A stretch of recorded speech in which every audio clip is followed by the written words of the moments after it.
Hello বন্ধুরা, আশা করি আপনারা সবাই খুব ভালো রয়েছেন। আপনাদের সামনে এই যে কন্যাশ্রীর ফর্মটি রয়েছে, এই কন্যাশ্রীর ফর্মটি আপনারা কিভাবে সম্পূর্ণ সঠিকভাবে ফিল আপ করবেন তার বিস্তারিত এই ভিডিওটির মধ্যে স্টেপ বাই স্টেপ আলোচনা করব। এই ভিডিওটি সম্পূর্ণ দেখলে আপনাদের কন্যাশ্রীর ফর্ম ফিল আপের আর নতুন কোনো ভিডিও দেখতে হবে না এবং আপনারা নির্ভুলভাবে ফর্মটি ফিল আপ করতে পারবেন। তো তাই যদি আপনারা চ্যানেলে নতুন হয়ে থাকেন তো চ্যানেলটি সাবস্ক্রাইব করে পাশের হাইপ বাটনে ক্লিক করে আমাদের সাথে থাকবেন এই ধরনের নিত্য নতুন ইনফরমেটিভ আপডেট সবার প্রথমে নিখুঁতভাবে পাওয়ার জন্য। তো আপনারা দেখতেই পাচ্ছেন আপনাদের সামনে কন্যাশ্রীর একটি ফর্ম রয়েছে। সবার প্রথমে আপনাদেরকে বলে রাখি, আপনাদের একটি পাসপোর্ট সাইজে ছবি লাগবে, যেখানে সাদা ব্যাকগ্রাউন্ড আপনাদের কিন্তু লাগবে। মাথায় রাখবেন সাদা ব্যাকগ্রাউন্ড ছাড়া এখানে হবে না সেটা, এবং একদম রাইট কর্নারে আপনাদেরকে ছবিটি চিটাতে হবে। তারপর নেক্সট আসছে অ্যাপ্লিকেশন আইডি, এটি আপনাদের স্কুল থেকে দিয়ে দেওয়া হবে, এবং স্কুল ও প্রতিষ্ঠানের নাম আপনারা যে স্কুলে পড়েন সেই স্কুলের নাম এখানে বসিয়ে দেবেন।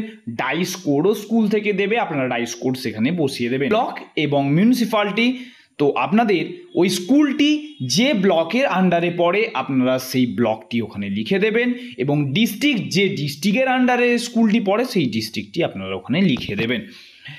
এবং দ্বিতীয় ধাপে আপনাদের যে সেকেন্ড পার্ট, সেখানে আসছে আবেদনকারীর প্রাথমিক বিবরণ, অ্যাপ্লিকেশন বেসিক ডিটেলস। তো সবার প্রথম আবেদনকারীর নাম, এবং এটি বলার আগে সবার প্রথমে বলে রাখি, আপনারা এই যে আবেদনকারীর নাম বা পরবর্তীকালে যেগুলো ফিল আপ করবেন সমস্ত কিছুই ক্যাপিটাল লেটারে ফিল আপ করার চেষ্টা করবেন, স্মল লেটারে ফিল আপ করবেন না। প্রথমেই অ্যাপ্লিকেন্ট নেমে ফার্স্ট নেম, মিডল নেম এবং লাস্ট নেম। তো আপনাদের ধরুন যদি নাম হয় সুরজিৎ কুমার দাস, তবে আপনারা ফার্স্ট নেমে লিখলেন সুরজিৎ, মিডিল নেমে লিখলেন কুমার এবং লাস্ট নেমে লিখলেন দাস। তবে ফার্স্ট নেমে প্রথম নাম, তারপরে মিডিল নেম, তারপরে দাস। বুঝতে পারলেন? এবং নেক্সট আসছে জন্ম তারিখ বা আপনাদের ডেট অফ বার্থ। কী রয়েছে, আপনাদের ডেট অফ বার্থ দিয়ে দেবেন। আপনারা কোন ক্লাসে পড়েন ক্লাসটা এখানে মেনশন করবেন, এবং আপনার বাবার নাম কি আছে সেম, ফার্স্ট নেমের ঘরে ফার্স্ট নেম, মিডল নেমের ঘরে মিডল নেম এবং লাস্ট নেমের ঘরে লাস্ট নেম। মায়ের নাম এবং মায়ের নাম এখানে বসিয়ে দেবেন। এবং বলেছে পিতা অবলিক মাতার এপিক নাম্বার বলতে ভোটার কার্ডের যে নাম্বারটি রয়েছে সেই নাম্বারটি আপনাদেরকে এখানে দিতে হবে। আপনারা বাবা কিংবা মায়ের জাত দিচ্ছেন তার ওপরে টিক দিয়ে এপিক নাম্বারটা ওখানে বসিয়ে দেবেন। আইনি অভিভাবকের যে ঘরটি রয়েছে 11 নম্বর ঘরটি আপনাদের ফিল আপ করার কোনো প্রয়োজন নেই, এবং 12 নম্বর ঘর এখান থেকে ফিল আপ করাই আছে। এবং 13 নম্বর ঘরে একটি জিনিস বলা রয়েছে, প্রতিবন্ধী শংসাপত্র অনুযায়ী যদি কারো বয়স 13 বছর হয় এবং তারা যদি ক্লাস 8-এর নিচে পড়ে তবে সেটা এখানে মেনশন করতে। ধরুন আপনার বয়স 13 বছরের বেশি কিন্তু আপনি ক্লাস 8-এর নিচে পড়েন, তবে আপনাকে সেখানে মেনশন করতে হবে। আপনাদের কাস্ট কি আছে, আপনারা কোন কাস্টে বিলং করেন, জেনারেল হলে জেনারেল, এসসি হলে এসসি, এসটি হলে এসটি, ওবিসি হলে ওবিসি, যেটা থেকে বিলং করেন সেটা লিখবেন। ধর্ম, আপনারা কোন ধর্ম অবলম্বী মানুষ সেটি আপনারা এখানে লিখে দেবেন। এবং আধার কার্ডের নাম্বার, এবং আপনার আধার কার্ডের যে নাম্বার রয়েছে যিনি ফর্ম ফিল আপ করছেন, মানে যার জন্য এই ফর্মটি ফিল আপ করা হচ্ছে তার আধার কার্ডের নাম্বারটি এখানে বসিয়ে দিতে হবে। এবং নিচের যে আধার প্রমাণের একটা শংসাপত্র দেওয়া রয়েছে, এখানে আপনার আধার কার্ডের নাম্বারটি ওখানে ভেরিফাই করার জন্য যে আপনি পারমিশন দিচ্ছেন সেটি এখানে বলা রয়েছে, এবং সেই ছকে আপনারা নিজেদের আধার কার্ডের নাম্বার দেবেন। এবং নিচে আবেদনকারীর নাম এবং আপনার সিগনেচার করে এই প্রথম পেজটি আপনাদের পূরণ সম্পূর্ণ হবে। এবং দ্বিতীয় পেজের প্রথমেই আসার সঙ্গে সঙ্গে আপনাদের পিতামাতার ভোটার আইডি কার্ডের নাম্বার, একই ওই এপিক নাম্বারটা আপনারা এখানে দিয়ে দেবেন। এবারে আসছে বর্তমান ঠিকানা এবং স্থায়ী ঠিকানা। এখানে একটু ভালো করে দেখবেন, present address, currently residing at registered J home. আপনারা যদি জে হোমের আন্ডারে বসবাস করেন বা জে হোমে থাকেন তবে সেখানে ইএসের দাগ দেবেন, এবং সেখানে ডিস্ট্রিক্ট এবং জে হোমের নাম এখানে দিতে হবে। আর যদি আপনারা যে হোমে না থাকেন তবে প্রথম আপনাদের গ্রামের নাম, তারপর স্ট্রিট, আপনার যে কোনো আপনাদের গ্রামের পাশের ল্যান্ডমার্ক বা স্ট্রিটের নেম দিয়ে দিতে পারেন, এবং আপনাদের পোস্ট অফিস, তারপরে পুলিশ স্টেশন এবং জিপি অর্থাৎ গ্রাম পঞ্চায়েত আপনারা এখানে দিতে পারেন। শহর হলে ওয়ার্ড, কোন ওয়ার্ডের অন্তর্গত, এবং ব্লক বা মিউনিসিপ্যালিটি, তারপর ডিস্ট্রিক্ট এবং পিনকোড। তো আপনাদের এই প্রথমের অ্যাড্রেসের 18 নম্বর অ্যাড্রেসের পার্টটি পূরণ হবে।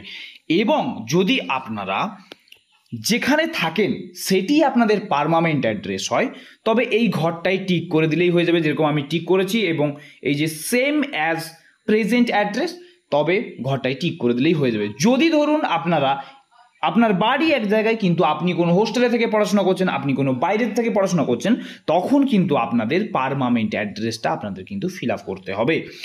নিচে 20 নম্বরে আপনারা আপনাদের মোবাইল নাম্বার দেবেন, যে মোবাইল নাম্বারটি চালু থাকবে সেই মোবাইল নাম্বারটি এখানে দিতে হবে। নেক্সট আসছে ব্যাংক ডিটেলস, ব্যাংকের বিবরণ।